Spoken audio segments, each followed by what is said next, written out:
Hey guys, in this video we're going to be teaching you how to install the steering stabilizer on the Warp 9 vibration dampening bar mount. Let's get right into it. First step, you're going to need a 10mm socket and go ahead and remove these 4 bolts that hold the handlebar in place.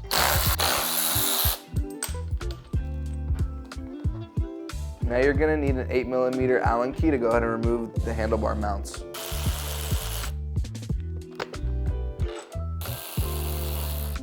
Now you're going to want to replace the original spacer with the spacer that's included in your steering dampener kit.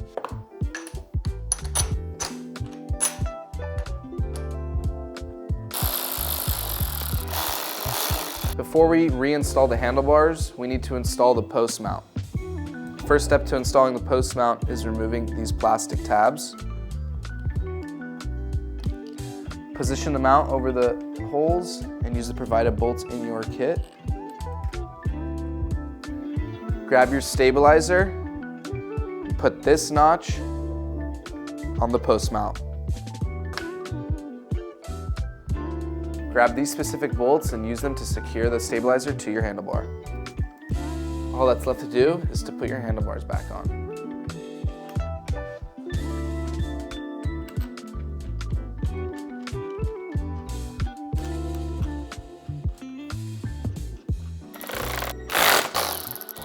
There you guys go. Everything is installed. Go have fun, guys.